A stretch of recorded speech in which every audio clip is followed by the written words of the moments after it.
The radio installation in the fuselage is done this way. We have a battery extension here with the male and female connectors. This is 13 inches long. You can get 3 of these out of a 1 meter length piece. This is made using a silicone wire made specifically for, used specifically for RC planes. And this is a larger diameter. This can carry a lot of current. You don't need this larger diameter. These connectors are also larger.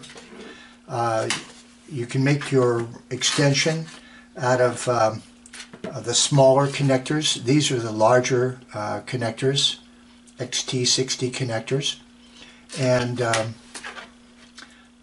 the battery goes in the front compartment or the rear compartment, depending on the weight and how you need to balance. But this 1000 milliamp battery here is light enough that not only has to go in the front compartment, but we'll have to add a little weight, maybe a quarter to a half an ounce of weight to bring the center of gravity of the plane where it should be. The ESC will go here in this compartment under the main wing, and also the receiver will go in this rear compartment. So we want to thread this through the bulkheads, and the bulkheads have holes for that. And the battery plugs in here, so we want to thread this in through the hole, and you can see the hole in the bulkhead in the front one, and then also in the rear bulkhead, or rather these two bulkheads both have the same hole too.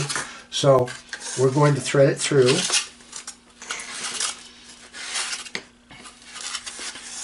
and we need to pull that through.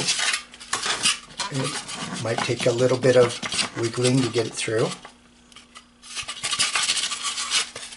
There, it went through.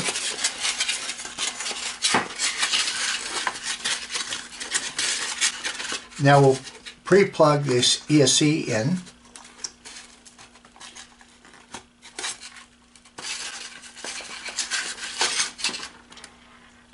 The ESC also had a connector soldered to it. The ESCs come without the connectors soldered to them, so battery power, so you have to provide your connector here.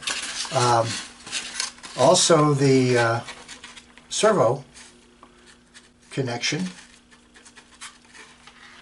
The battery supplies power through the cord to the ESC.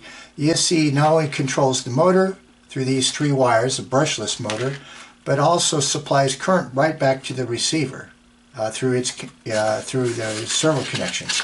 So we'll connect, or rather pass this control connector through, and the ESC can just be placed inside. I've added extensions onto this. The wires coming from the ESC may be long enough to reach the wires to the motor after the wing is mounted, but I have pre-attached these, and I'm going to go ahead and shove the extra material in for now. The receiver the ESC plugs into the receiver on channel 3, and there's 1, 2, and 3, and the black on this receiver is down, or the negative side is down. The light color white on top, the black is down, or as we described earlier on the servos, the white would be towards the left side and the black towards the right side. So we'll plug this into channel 3. Okay, and then the antenna, whether it's a single or double, can be just passed through the hole in the back. Okay, this hole should be low enough that when the motor is mounted to the wing on the stand, the motor mount, that it's high enough that the prop will not contact these and tear these up. Now, this is a dual antenna, And ideally these would be at a 45-degree angle if you're going very, very long distance. Generally you're flying this plane fairly close to you and you're not going to have any significant range issues if you just pass these through and just let them fall where they may. So the receiver goes inside, and then the battery we're going to put in this front compartment. Later we may need to add weight to make the plane balance properly after it's all together and we check the center of gravity. For now, we'll just put the battery in. We'll pass the connector through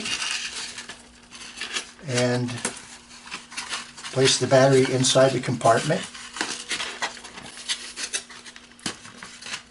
and push it down. We can add a tape weight to this with some electrical tape later on if we need to, and we'll just push that inside, and that's the radio installation in the fuselage. This particular one does not have a spot for a switch. You can attach a switch if you wanted to inside here, and or rather for the receiver end of it. Well, generally the power level that's going to the ESC, you would want to interrupt it in between, and you need a fairly heavy-duty switch. It's not a regular radio switch. We just because the batteries are always changed every time you fly, we're going to be changing the batteries out anyway, or removing it to charge it, or at least removing the wing so that we can get to the battery connector and charge it. So we're not at a switch to this at all.